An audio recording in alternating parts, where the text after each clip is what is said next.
सिक्कों के किनारे पर कटे हुए डिजाइन क्यों बने होते हैं? अगर टाइपराइटर में लगातार ABC होते तो क्या होता? क्या आपने कभी सोचा है ज्यादातर सिक्कों के किनारों पर छोटे छोटे डिजाइन या ग्रुप से बने होते हैं?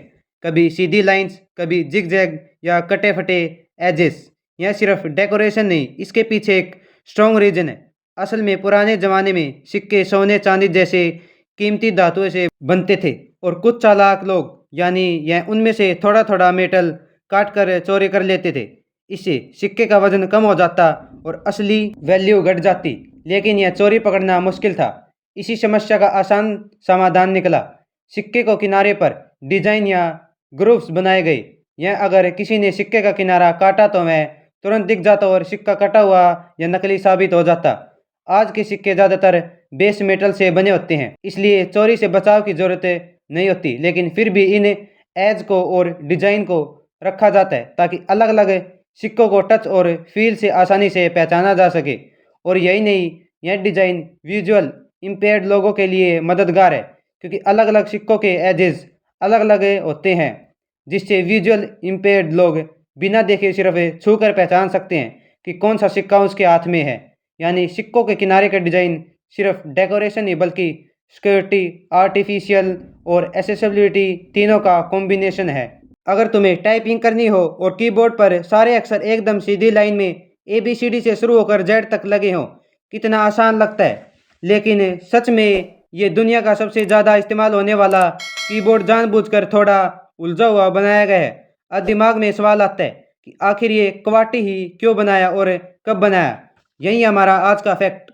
यह फैक्ट शुरू होता है 1870 के आसपास, जब दुनिया में पहला टाइपराइटर आया था। शुरुआत में उसमें अक्षर सीधे ABC के हिसाब से लगे थे, लेकिन एक बड़ी समस्या हो गई। जैसे कि लोग तेज टाइप करते तो जिन लेटर्स की धातु की रोड से पास पास होती थी वो टकरा कर फंस जाती थी। इमेजिन करो, तुम तेजी से टाइप कर रहे हो और अचानक मशीन जाम हो जाए। यही दिक्कत बार बार होने लगी। तब एक आदमी आया जिसका नाम था क्रिस्टोफर सोल्स। उसने एक ऐसा जुगाड़ निकाला जिसने पूरी दुनिया का कीबोर्ड बदल दिया। उसने उन अक्षरों को सबसे ज़्यादा इस्तेमाल होने हैं एक दूसरे से दूर कर दिया, ताकि टाइपिंग थोड़ी धीमी हो जाए और रोड्स फंसे ना। यहीं से जन्म हुआ क्वार्टी लेआउट का। ऊपर बाएं कोने के 6 अक्षर QWERT ने इसका नाम तय कर दिया। लेकिन असली खेल अब शुरू हुआ 1873 में। सोज ने अपने डिजाइन रिमिंगटन नाम की कंपनी को बेच दिया।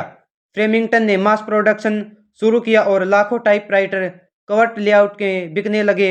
और जब लोग इसके आदी हो गए तो फिर कोई दूसरा लेआउट पकड़ ही नहीं पाया।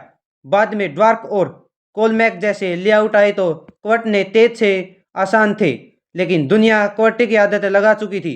यहाँ तक कि आज के स्मार्टफोन भी ज़्यादा रोड्स का कंसेप्ट नहीं है, वहाँ भी वही कवर्टी लेआउट है। यानी यह कवर्ट लेआउट किसी साइंटिफिक लॉजिक की वजह से नहीं, बल्कि एक मशीन की लिमिटेशन और इंसानों की आदत की वजह से टिका हुआ है। सोचो, अगर वो रोड से फंसती नहीं तो आज शायद हम ABCD कीबोर्ड पर टाइप कर रहे होते और हमारी टाइपिंग की पूरी दुनिया अलग ही होती।